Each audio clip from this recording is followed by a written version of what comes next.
Now let's cross over to Nyeri County, where our reporter Carol Nyeri is following developments in that area as the war on illicit brew picks up pace.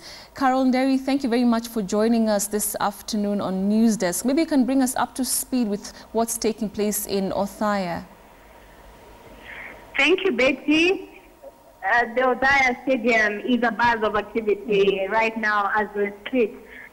There are bottles that are being destroyed by way of fire. The stadium is filled with crowds of people, onlookers who have come to see what is happening here. The bottles that had earlier on been impounded by security officials, the bottles, the plastic containers, all manner of containers that have the illicit brew, or the second generation drinks that the president says should no longer be available to the residents. All this bottles and containers are being set ablaze at the Othaya Stadium. And of course, there are explosions that are, you can hear the explosions as the bottles go up in fire. And the jokes that you can hear from the people is that there were munyotas.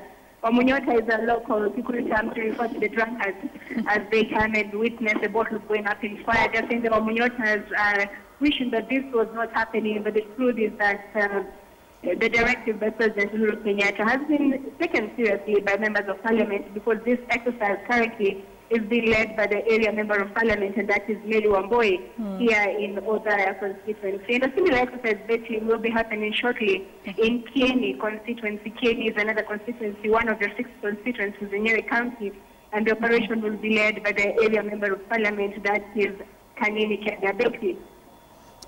Nyeri, maybe, I'm very curious, what is the feeling of the residents there? Is there any sort of resistance on this particular issue?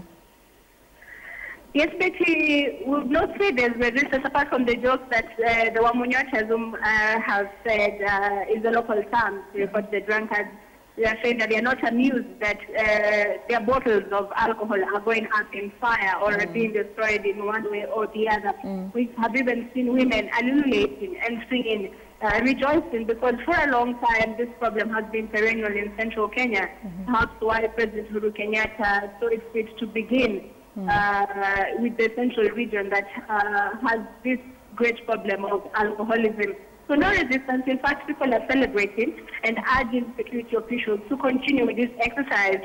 We spoke to one Reverend James Gidaiga, who say of the Anglican Church, and his view was that this fight, apart from impounding bottles of illicit brew, it has to begin with the factories themselves.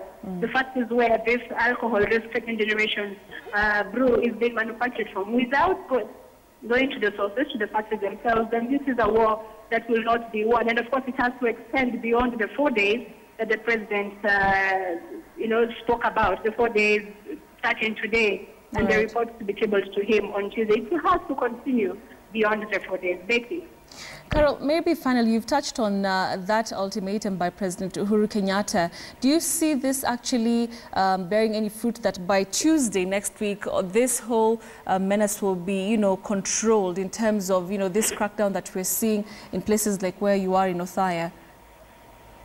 Okay, Betty, the general feeling is that I think people are saying that there has not been a time when the highest level of office, that is the presidency, has come out as strongly to condemn the vice, that is the consumption of brew in this manner. We have not seen, an order of that kind from the highest office. So the feeling is that then the president is serious about this. Yesterday there was a meeting here in Nyeri County led by the County Commissioner Michael Oletialal, who met and engaged other security officials from all departments of security here in the county, so that the people who are brewing this, the people who are manufacturing this, can be found. The locals themselves have to be involved in the war, because they know so-and-so is selling the alcohol, so-and-so is brewing the alcohol in the dark alleys, because some hide. It's a cat-and-mouse game with security officials, and issues of bribery also coming up. The chiefs send their people to go and nab the suspects or those engaging in the vice, but sometimes issues of bribery money is exchanged and the people are not arrested. So the feeling is that this might actually work, though they feel then that it has to be extended beyond the 4 days. It has to be an ongoing thing, because the Kenyans here, the residents, are saying that Kenyans have selective amnesia, that in a few days, in a few weeks, this will have been forgotten. So the important thing is that it has to be extended for a longer period of time. Thank you very much, Carol Nyeri, for that detailed update. Of course, she's going to have all those details in subsequent bulletins of what is taking place where she is in Othaya County, where there is the crackdown, of course, that the president gave a directive to ward off illicit brew. Thank you very much, Carol, for that.